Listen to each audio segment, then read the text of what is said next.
Welcome back to the Jeep Dive. If you're trying to make sense of modern political debate, you're probably just drowning in terms.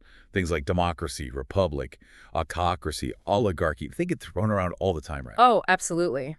And often interchangeably or loaded with so much emotional baggage. Yeah, it feels less like political science sometimes and But more like, well, just name calling. and that confusion, that lack of precise terminology, that's exactly what happens when the absolute bedrock of political authority gets kind of forgotten or muddled. Yeah. When terms lose their rigor, the system itself, it becomes vulnerable to conflict.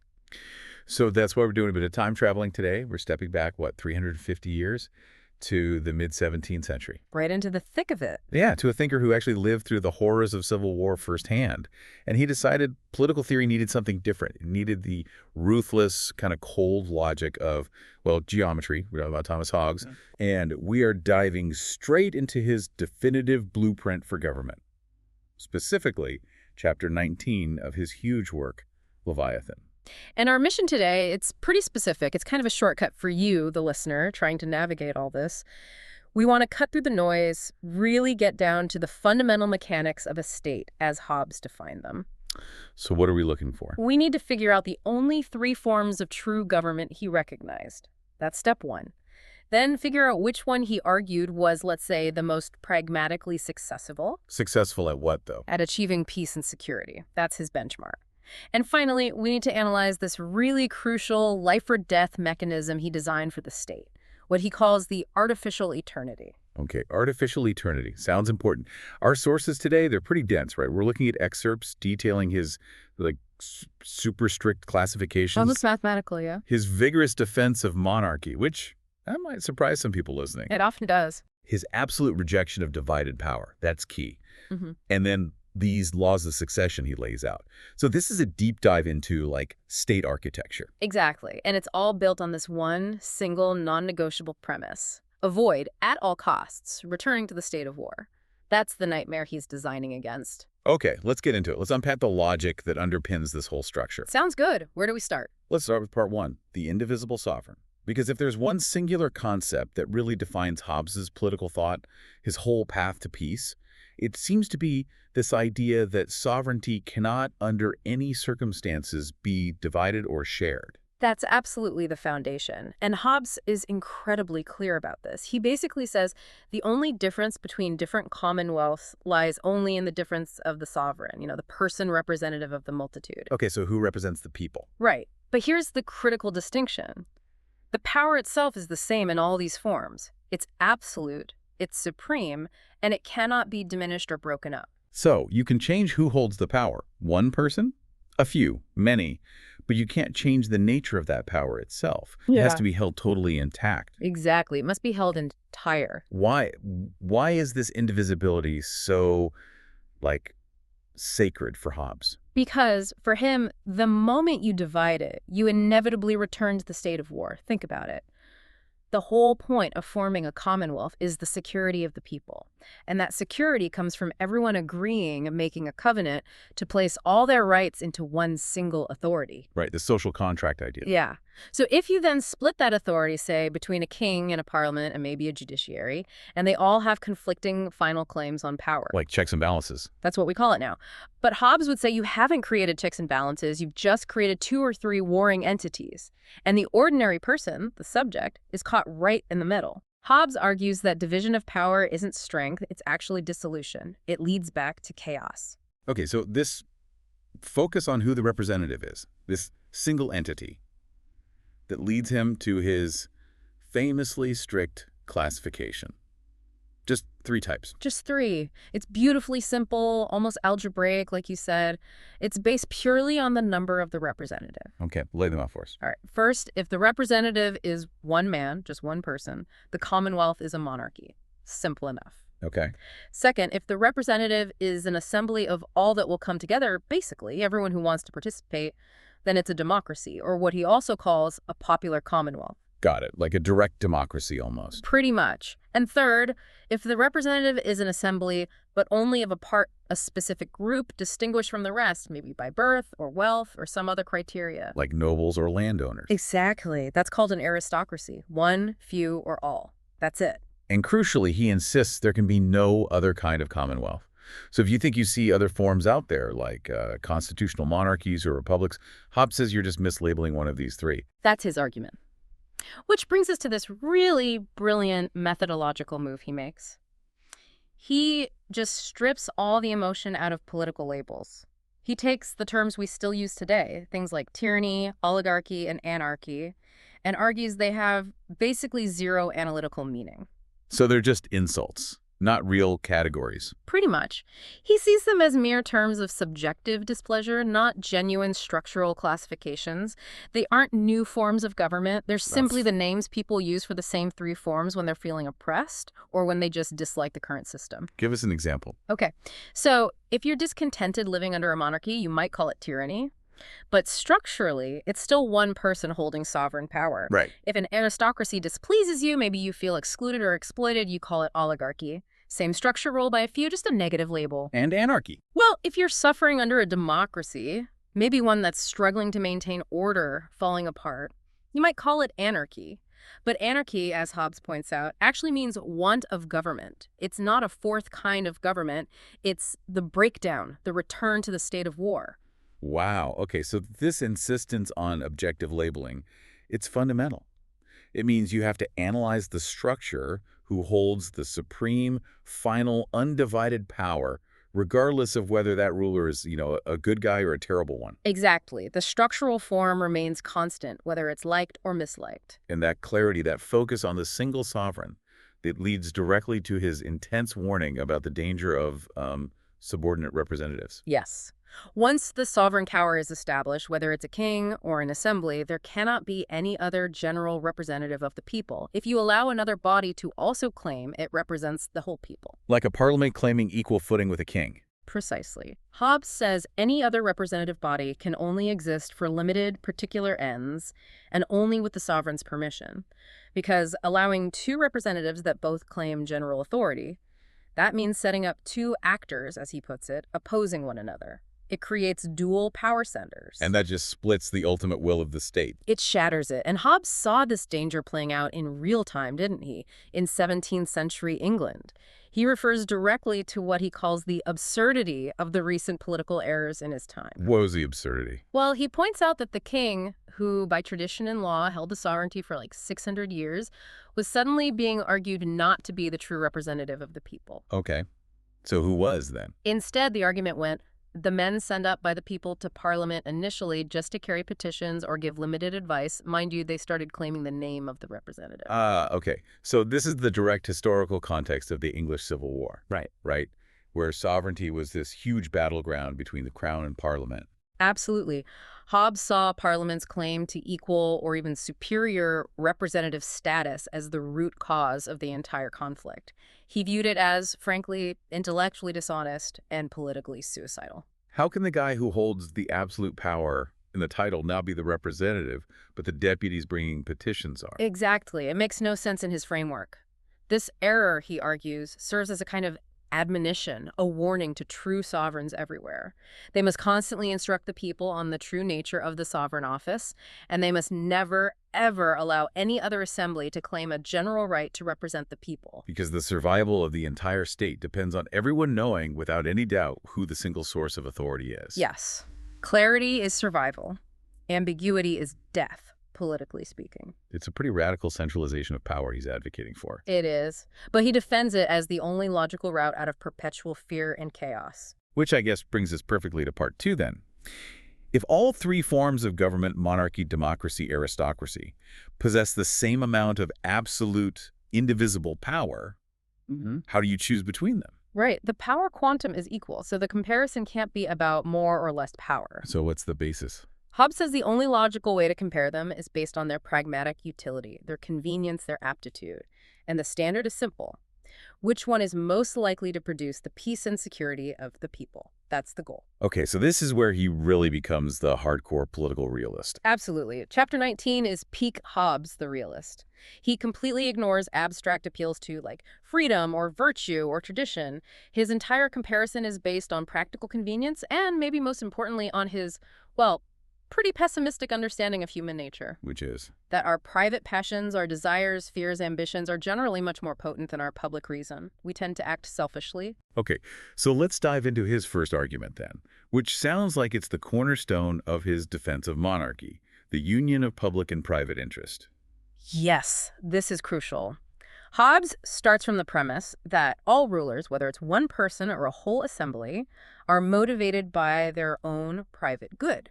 Looking out for their family, their friends, their own wealth, their own status, just as much as, if not more than, the public good. That seems realistic enough. And he says, look, if those two interests, private gain and public good, ever come into conflict, the private interest usually wins. Why? Because, in his words, the passions of men are commonly more potent than their reason. This psychological realism is absolutely critical to his whole argument. So the ideal system isn't one where you hope the ruler is perfectly virtuous, because nobody is. Right. He thinks that's naive. Instead, the ideal system is one that's designed to somehow align the ruler's self-interest with the public interest, make them want the same thing. Precisely. That's the genius he sees in monarchy. In a monarchy, the monarch's private interests, his personal riches, his power, his honor, his reputation, is inherently the same as the public interest. How so? Because a king's entire personal glory and his economic security are derived only from the wealth, strength, and reputation of his subjects. If the subjects are poor, weak, and miserable, the king is also poor, weak, and looks bad. He has a built-in structural incentive to improve their condition because it directly improves his own. His private purse depends on the public purse. Okay, I see the logic there. But in an assembly, a democracy, or an aristocracy, he argues that critical union is fundamentally fractured. It is, according to Hobbes. Think about a member of a sovereign assembly.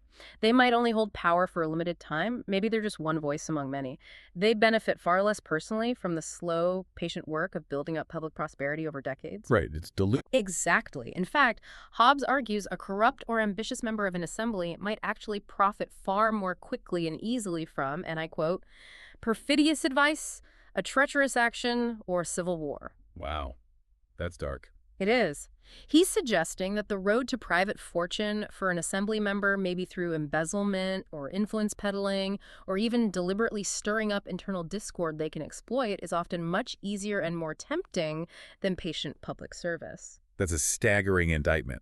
He's basically suggesting that legislative corruption is kind of baked into the structure of assemblies because the private gain is decoupled or less coupled from the public success. That's a good way to put it. He's arguing assemblies are inherently more prone to, let's say, legislative short-termism and internal exploitation. When the public good is just a tiny fraction of the private interest of hundreds of members, it tends to get neglected in favor of more immediate personal gains. Okay, powerful argument. Let's move to the second pragmatic point he makes. This one concerns counsel and secrecy, sort of the operational effectiveness of the government. Right. And here again, Hobbes sees the monarch having a vast decisive advantage. A monarch can receive counsel from absolutely anyone he chooses. Experts, commoners, foreigners. It doesn't matter. Regardless of rank or assembly membership. Exactly. He can talk to them whenever he wants, wherever he wants. He can get their honest opinion in private, well in advance of any decision.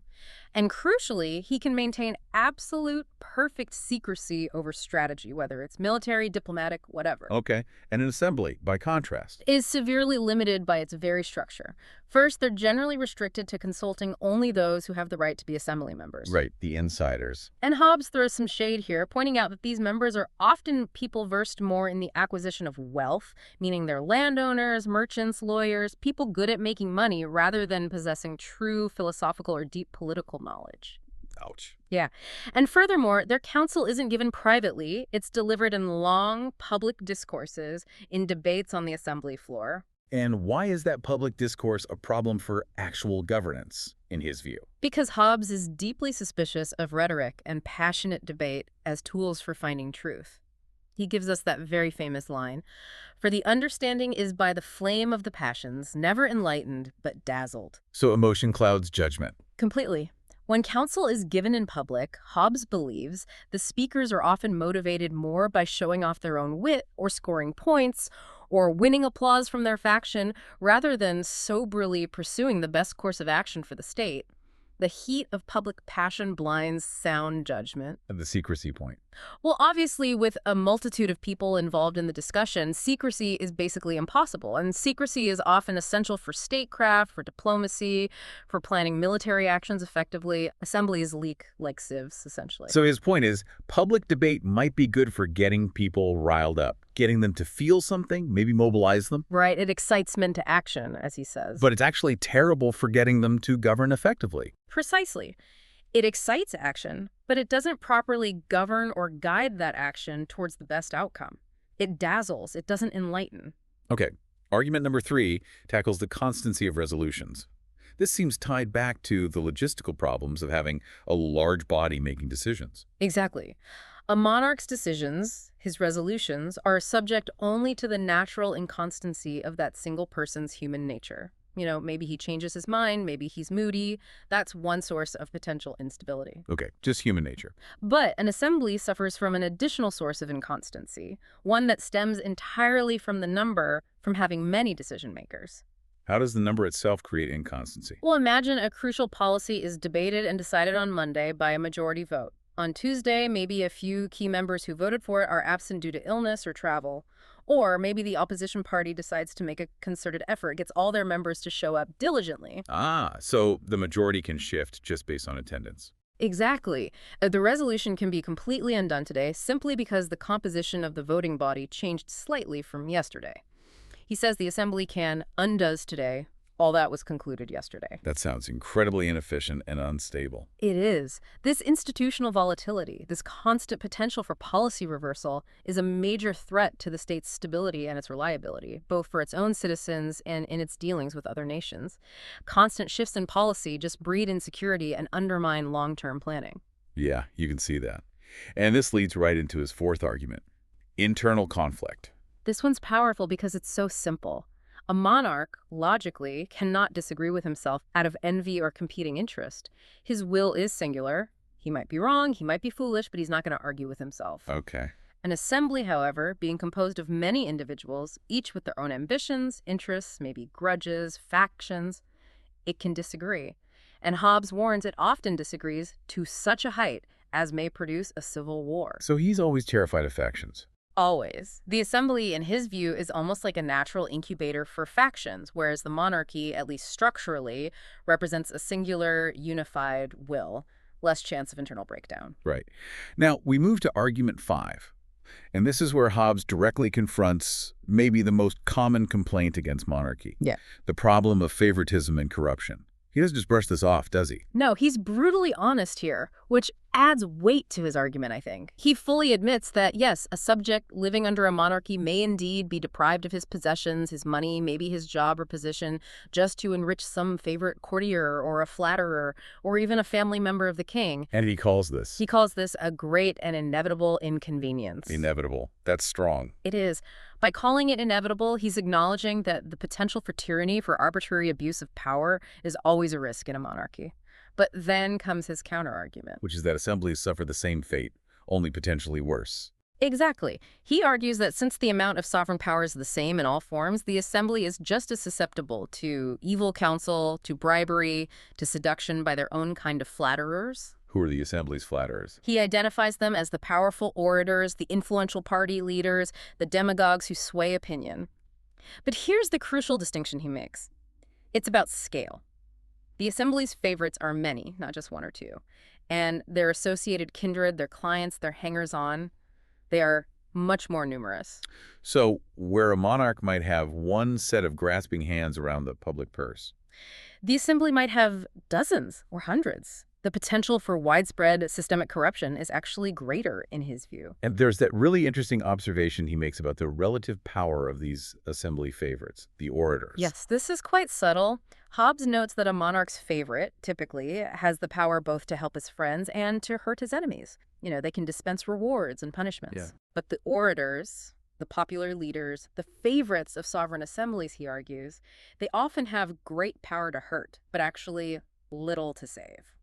What does he mean by that? Why is that difference in power important? Well, think about the dynamics of a large public assembly. It's often easier, requires less political capital, maybe less eloquence even, to accuse someone, to condemn them, to tear them down publicly, than it is to defend someone, to excuse their actions, or to patiently build consensus for something constructive. So negative campaigning is easier than positive governance. Essentially, the order often gains fame, influence, and power through public critique, through finding fault, through leading the charge against someone or something. As Hobbes concludes, to accuse requires less eloquence than to excuse. The very structure of public debate in an assembly, he thinks, favors destructive rhetoric over constructive action, which, again, ultimately compromises public security and stability. That's a really cynical but maybe realistic take on political rhetoric. Hobbes is nothing if not realistic or perhaps pessimistic, depending on your view. Okay, finally, we reach argument 6. This addresses what many people see as the fatal flaw, the Achilles heel of monarchy, the problem of the minor or infant successor. Right. This is often cited as the ultimate instability point. You have a child king, so the real power ends up being wielded by ambitious protectors or regents, leading inevitably to internal power struggles, maybe even civil war over who controls the throne. Seems like a valid concern. How does Hobbes handle it? He basically dismisses it as a relatively minor issue when compared to the alternative. He acknowledges the inconvenience. Yes, power might be misused by curators or protectors, but he frames it like this. Complaining about the risk of a minor successor is effectively arguing that all government is more inconvenient than confusion and civil war. So a potentially unstable regency is still better than no government at all. Infinitely better, in his view, because no government means the state of war, which is the worst possible outcome. The inconvenience is real, but the alternative is catastrophic. And he argues the danger here doesn't really come from the form of monarchy itself. Correct. He says the danger arises primarily from the ambition and injustice of the subjects, those powerful nobles or figures who see the minority as an opportunity to grab power for themselves. It's human ambition causing the problem, not the institution of monarchy per se. Does he offer a solution for managing a minority? He does. He sets out what he calls the law of nature for tuition, or guardianship. If you absolutely must appoint a protector for an infant king, and there's no existing law or testament specifying who, then reason dictates you must choose the person who has most interest in the preservation of the authority of the infant, and to whom least benefit can accrue by his death or diminution. So pick someone who loses if the kid dies or loses power. Exactly. Don't give custody to the person who stands to inherit the throne if the child meets an unfortunate accident. Placing the child and the power in the hands of those who profit most by his destruction is simply treachery, he says. It's common sense, really. Makes sense. And then he has this brilliant counterattack on assemblies, doesn't he? He kind of turns the tables using history. Oh, absolutely. This is a masterful move. He argues that a large assembly, especially when facing complex consultations or moments of great crisis, is effectively in the same vulnerable condition as a child monarch. How so? Because they become paralyzed by internal debate, by factions pulling in different directions. They lack decisive leadership. And what do assemblies historically do when facing an existential threat, like an invasion or a major internal rebellion? They often appoint a temporary leader with extraordinary powers. Precisely. They appoint custodes libertatis, keepers of liberty, which is basically a fancy term for a temporary monarch like the dictators of the Roman Republic. Right. A dictator is essentially a monarch for a limited time, given the entire exercise of sovereign power to achieve a specific goal, usually saving the state. Exactly. And here's the profound irony Hobbes points out. These temporary monarchs, these dictators appointed by assemblies specifically to ensure stability in a crisis, have historically been oftener deprived thereof, meaning overthrown or refusing to give up power, than infant kings by their protectors. Wow. So the assembly's solution to its own weakness creates a vulnerability that actually fails more often than the system they criticize. That's his point. The assembly, in attempting to secure itself by temporarily concentrating power, creates a monarchical vulnerability, a single point of potential failure or usurpation, which then, historically, proves less stable than the hereditary system it sought to avoid in that moment. So the lesson he draws is that whether power gets concentrated by birthright or by an emergency vote in an assembly, the risk of that single person being overthrown or abusing power remains. Yes, the risk is inherent in concentrated power, but only the monarchy, he implies, is structurally designed to handle the transition of that power naturally through succession, rather than relying on extraordinary and often dangerous temporary measures. Okay, so for Hobbes, weighing all these conveniences and inconveniences. Monarchy simply comes out on top as the most stable, most practical, most effective arrangement for governing flawed human beings and keeping the peace. Right. This rigorous, utility-driven comparison then allows Hobbes to just sweep away all the perceived complexity in Part 3, deconstructing limited power and mixed regimes, since he's established that sovereignty must be absolute and indivisible. Then the popular belief in mixed governments or limited monarchies must logically be false. It's an illusion. This is still a common confusion today, isn't it? People look at systems that seem to blend elements, like a king who rules alongside an elected parliament, and they conclude, that's a different type of government. Exactly. And Hobbes insists this is just a failure of definition, a misunderstanding of where the ultimate power really lies. It's not a genuine novelty in structure, it's just sloppy thinking. Okay, let's break down his argument against, say, elective kings. We mentioned the Roman dictators whose power was limited to a specific term. Are they sovereigns? Hobbes asks a very simple, logical question. Can this elective king appoint his own successor? Okay. What if he can? If he can name his successor, then he's not really elective, is he? He's effectively hereditary, and his power is absolute, even if he got it initially through election. Right. But what if he cannot appoint a successor? Well, then the sovereignty clearly doesn't reside in him at all. It must reside in the assembly, or the person, or the group that holds the right to elect the next king once his term is up or he dies. So the power to choose the ruler is the sovereign power. Precisely. In that case, the so-called elective king is merely a minister of the sovereign. He's like a CEO appointed by the board. He possesses power in use only, meaning he's allowed to exercise it temporarily on behalf of the real power holder. But not in propriety, meaning he doesn't own the right to the power itself. Exactly. He's managing it, not owning it. So if the power is limited in time or scope, the title king is just an honorary term, maybe a job description. The person holding it isn't a true sovereign in Hobbes' definition. Absolutely not. Hobbes states it emphatically. A king whose power is limited is not superior to those who have the power to limit him. And he that is not superior cannot be supreme, therefore he cannot be sovereign. The sovereignty must reside in the body that holds the ultimate power of limitation, appointment, and replacement. And he uses a great historical example to clarify this, doesn't he? Ancient Sparta? Yes, Sparta is a perfect case study for understanding how titles can be deceptive. In ancient Sparta, they had kings. 2 of them, in fact. And they held impressive titles. They enjoyed significant privileges, like leading the army in times of war. Sounds pretty monarchical. It does, on the surface. But Hobbes points out that the actual sovereignty was demonstrably held by the ephori, an elected council or magistracy. The ephori had the power of oversight. They could put the kings on trial, even punish them. So the kings were accountable to the ephori. Yes. Which means the kings were not supreme. Therefore, the government of Sparta was not a monarchy, despite having officials called kings. It was actually, depending on who could be elected to the ephori, either a democracy or an aristocracy. The title king was merely an office description, like general, not the seat of ultimate final power. That really clarifies Right. it. You have to follow the chain of command right to the very top where there's no one left to appeal to. Exactly. And he applies this same logical rigor to another situation that might look like a mixed regime, but is actually, in his view, the rule of one people over another people. How does that work? This helps define sovereignty in terms of external control, like in empires or colonies. When one commonwealth governs a territory, it has subdued. His example is the Roman people governing Judea through an appointed president or governor. The form of government over the conquered people, the Judeans in this case, is always, strictly speaking, a monarchy. Wait a second. If Rome itself was at times a republic or arguably an aristocracy ruled by the Senate, how could its rule over Judea be classified as a monarchy? That seems contradictory. It's not contradictory if you look at the relationship from the correct perspective, the perspective of the governed, not the governor.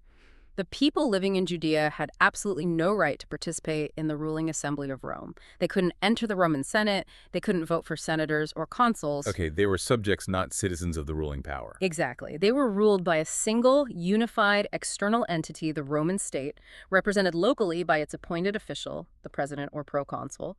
Hobbes defines this specific power relationship as a monarchy, not of one man over another man, but of one people over another people. So the one ruler is the entire Roman state apparatus, acting as a single monarchical entity towards the subject people. Precisely. The lack of any participatory right in the sovereign assembly by the conquered people is the defining characteristic that makes the relationship one of monarchical domination, regardless of how the ruling state governs itself internally. That structural definition really cuts through the labels. The form is determined by the actual power relationship between the subjects and the ultimate decision maker, wherever that resides, not the title on the door or the internal politics of the ruling power. Indeed, it constantly forces you to ask the fundamental question: where does the final, unaccountable, indivisible authority lie? If you can find the answer to that, you've found the true form of government, according to Hobbes. Okay. This relentless pursuit of stability, of avoiding collapse, brings us logically to maybe the most existential section of this chapter. Part 4. Securing the artificial eternity. Yes, this is critical. Since all human institutions, monarchs, members of assemblies are mortal, they will eventually die. But the state itself, which Hobbes famously calls the artificial man, or the Leviathan, It needs to live on, right? it must live on. To prevent dissolution and the return to chaos, the state must possess an artificial eternity of life. And the mechanism for achieving that continuity is the right of succession. So succession isn't just about who gets the crown, it's the life support system for the entire state. Absolutely. Think about it this way. If a massive corporation's legal structure mandated that the entire company dissolved, all contracts void, the moment the CEO died, no rational person would ever invest in it or work for it, right? No, it'd be madness. Exactly. The state, even more so, must possess an immediate, unquestionable, predetermined chain of command, a way to pass authority seamlessly. Without a clear system for succession, the state collapses the very instant the governor dies. And the people immediately revert to the state of war, fighting over who takes charge. That's the ultimate catastrophe Hobbes is trying to prevent. The law of succession is the blueprint for continuity. And who gets to decide this critical blueprint? Who sets up this life support system? Only the person or assembly who holds the sovereign power right now. Hobbes argues that there can be no perfect or stable government where the disposition of succession is not in the hands of the present sovereign. Why can't it be left to, say, an election after the ruler dies? Because if you leave the right to choose the next ruler up for grabs after the current one is gone, whether it's a new election or just a power vacuum, then in that interval, the Commonwealth is effectively dissolved. There is no sovereign, and the right to rule them belongs simply to whoever has the power to seize it by force, which means, inevitably, war. So the decision must be made beforehand by the current power holder. Yes. Therefore, Hobbes concludes, by the very act of instituting a monarchy, the power of disposing of the successor is always left to the judgment and will of the present possessor. It's an inherent, absolutely necessary part of their sovereign power. Now, you mentioned earlier that succession is actually less problematic in assemblies. Structurally, yes, because the sovereign isn't a single mortal individual but a collective body. In a democracy where the assembly is theoretically composed of everyone, it can't really die unless the entire population disappears. So succession questions, as Hobbes says, have no place at all. The body continues. Okay. And in an aristocracy, ruled by a select few. In an aristocracy, when a member of the ruling assembly dies, the assembly itself, being the sovereign body, simply elects a replacement member to fill the vacancy. They might delegate the task of nomination or vetting to a smaller committee, but the ultimate power to choose new members rests with the full assembly, and that power can always be recalled. The system regenerates itself organically from within. So the real difficulty, the place where you need explicit rules, is monarchy because the sovereign is mortal. Exactly. That's where the potential for breakdown is highest. So the core problem in monarchy is figuring out what the sovereign's will was regarding the successor, especially if they, died suddenly without leaving clear instructions. Hobbes gives us 3 ways to determine this, right? In a specific order of precedence. That's right. 3 methods to ascertain the monarch's will, from clearest to most presumptive. The first, and obviously the best, is by express words or testament. Like a written will or a public declaration. Exactly. Declared orally while alive or laid out in writing, he uses the custom of the Roman emperors naming their successors as his primary example. And here he offers a really crucial clarification on the legal meaning of the word heir in a political context. What's the clarification? Heir, when talking about sovereignty, does not automatically or necessarily mean the monarch's nearest relative or eldest child. It means whomever the present monarch declares shall succeed him in his estate, the estate being the sovereign power itself. Whoa. So under Hobbes's system, a king could legally disinherit his own children and name, say, a trusted general or a political ally, or even a capable administrator with no blood relation as his successor, and that would be legally binding. Absolutely. The decision is fundamentally political, not familial. The right to rule is an estate, a form of property in Hobbes's view, and the sovereign, possessing absolute power over that estate, can dispose of it however he judges best for the future peace and security of the state. The biological link is secondary to the sovereign's declared will. Okay, that's radical. What's the second way if there's no explicit testament? The second method is not controlling a custom. This relies on a presumption based on the monarch's silence or inaction. How does that work? If there's an established custom in that kingdom, maybe the tradition is that the eldest son always succeeds, or perhaps the nearest male relative, whatever the specific local custom is, and the present monarch, who possesses the absolute right to change that custom if he wanted to. But he doesn't change it. Right. If he doesn't declare otherwise during his lifetime, his silence is taken as a natural sign he would have that custom stand. By failing to alter the existing rule, he implicitly ratifies it. His omission signals his consent to the customary succession. Okay, makes sense. Follow the will, or if no will, follow the custom. What if there's neither?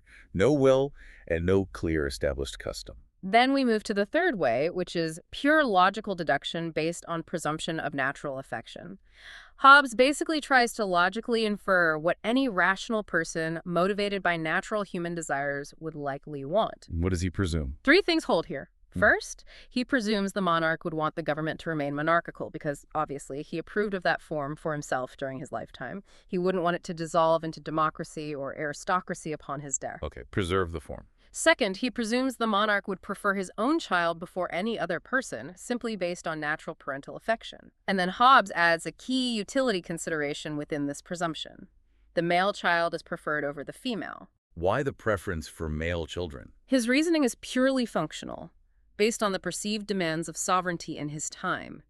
He states bluntly that men are naturally fitter than women for actions of labor and danger, meaning warfare and the physically demanding aspects of ruling.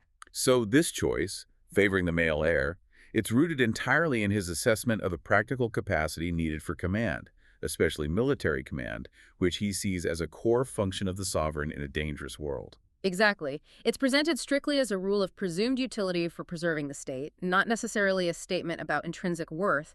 It's about who he thinks is better equipped for the job's harsh realities. Controversial, but consistent with his focus on security. What's a third presumption if the monarch has no children? If issue fails, the third presumption is that the monarch would prefer his nearest blood relative, for example, a brother over a stranger.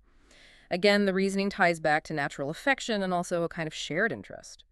Hobbes argues that men generally receive honor and benefit from the greatness of their nearest kindred, and therefore it's presumed they would want their nearest kin to succeed them and maintain the family's status and the kingdom's stability. Okay, so will, then custom, then presumed affection. Monarchy, child, male, female, nearest kin. That seems like a clear hierarchy. It is. It's designed to leave no gaps, to always provide an answer, however presumptive, to avoid the vacuum of power. Now we come to the final, and probably most controversial point regarding succession. What about the objection that a monarch, using this absolute right of designation, the first method, express well, might sell or give the right of governing to a stranger, or worse, to the king of a rival nation? That seems like it would inevitably lead to the oppression of his own subjects. Yes, and Hobbes tackles this objection head-on. He fully acknowledges this possibility as a potential great inconvenience.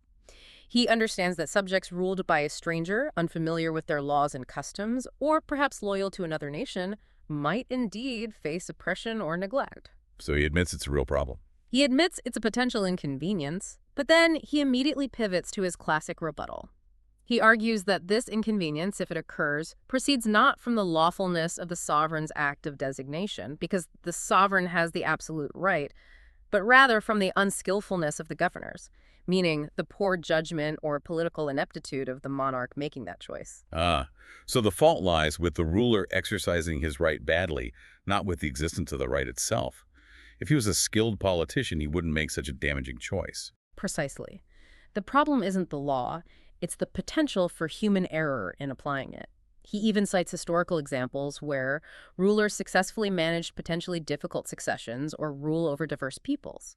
He mentions how the Romans often softened the grievance of being ruled by a foreign power, Rome, by granting conquered nations certain privileges, sometimes even the title of Roman citizenship, making the rule more digestible, as he puts it. Integrating them rather than just dominating them. Right. And he explicitly praises King James I's attempts back then to fully unite England and Scotland into one kingdom. Hobbes notes that if James had succeeded in truly unifying them, it had in all likelihood prevented the civil wars that racked Britain shortly after. So the solution to the potential inconvenience of a stranger successor isn't to limit the sovereign's right to choose, but rather to hope for, or perhaps educate for, better statecraft from the sovereign. Exactly.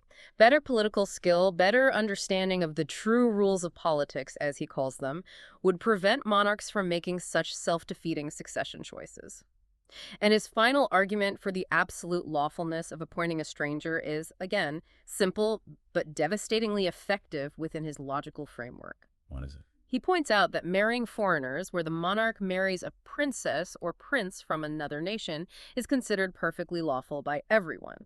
But doing so carries the inherent risk that the succession might eventually pass to that foreign line, effectively bringing in a stranger ruler through marriage. Okay, that's true. So Hobbes argues if it's lawful to risk bringing in a stranger indirectly through marriage, then it must be equally lawful to dispose of the succession directly to a stranger by testament or will if the sovereign deems it necessary for the state. The underlying principle, the sovereign's right to determine succession, must be absolute. Wow. For Hobbes, the greatest possible injury is always the dissolution of the state itself, the return to war. So the law of continuity, the right of succession, must remain absolute, even if its application might occasionally be inconvenient or badly handled. That's the core logic, the mechanism that ensures the state, the artificial man, cannot die, must be protected above all else. Because the only thing worse than a bad king is no king at all, or no sovereign power at all. That's the ultimate fear. Okay, so let's try and synthesize what we've really dug into here. Hobbes took this, confusing sprawl of political systems we see around us, and he just ruthlessly reduced them down to three pure forms. Monarchy, aristocracy, democracy. Based only on the number holding that indivisible sovereign power. And he showed or argued that all these seemingly limited or mixed regimes we think exist, if you really examine them, they must ultimately trace their final authority back to one of those three absolute, indivisible sources. Right. No mixing, no limiting at the fundamental level of sovereignty. And his defense of monarchy, it's crucial to remember, wasn't based on sentiment or tradition or divine right, really. It was rooted entirely in this harsh, cold pragmatism. Yeah, he argued it was simply the form best designed to cope with human psychological flaws, especially by uniting, or attempting to unite, the ruler's own financial and personal interest with the public interest. And also by ensuring greater constancy in decisions, better secrecy in council, and crucially, less internal conflict compared to sprawling, passion-driven assemblies. It was about which system was less likely to break down. So the core takeaway then, for anyone listening and diving into this text, is really Hobbes's sheer, almost obsessive commitment to institutional survival. This right of succession isn't just a detail, it's the ultimate political insurance policy. Exactly. It's the system designed to protect the Commonwealth from snapping back into that terrifying state of war the very moment the sovereign's breath ceases. It is quite literally the lifeblood of that artificial eternity he talks about. It's a system designed, above all else, to guarantee continuity. Continuity is peace, in a sense, for Hobbes. Interruption is war. Okay, so here's maybe the final provocative thought that Hobbes kind of leaves us with, something to chew on as we reflect on his system. He readily admitted, as we discussed, that any inconvenience found in any system, whether it's a succession crisis in a monarchy or corruption in a parliament. Right, none of them are perfect. He argues that these problems ultimately stem not primarily from the structural form of the government itself, but from, quote, the ambition and injustice of the subjects, and, maybe even more critically, their ignorance of their duty. Hmm. That's a crucial turn. It puts the responsibility back on the people, or at least on their understanding. It does. And it forces us to ask a really critical question today, looking around at our own times. If the stability of the state, even in Hobbes's very demanding view, depends less on the specific form of government we happen to choose, since he admits all forms have flaws and inconveniences, and depends more on the comprehensive instruction of the populace. Instruction in their civic duty, instruction in understanding the absolute rights and necessities of sovereignty. What does that imply about the state of political education in our own modern commonwealths? That's a heavy question. If the greatest danger isn't necessarily having a bad leader, but having a populace that's ignorant of its duties, ignorant of what holds the state together, Yeah. then perhaps the political confusion and conflict we see today isn't just a symptom of poor leadership or flawed institutions. Maybe it's a symptom of a deeper failure. A failure of fundamental civic instruction, making Hobbes's worst fear break down due to misunderstanding a kind of persistent, lurking reality. It certainly gives us serious cause to consider whether our current modes of political discourse and education are actually preparing the public for the duties required to maintain peace, or if they're simply, maybe inadvertently, fanning the flames of passionate disagreement without providing the framework for resolution that Hobbes thought so vital. A heavy, but definitely necessary deep dive into the absolute foundations of statecraft and survival. Thank you for joining us.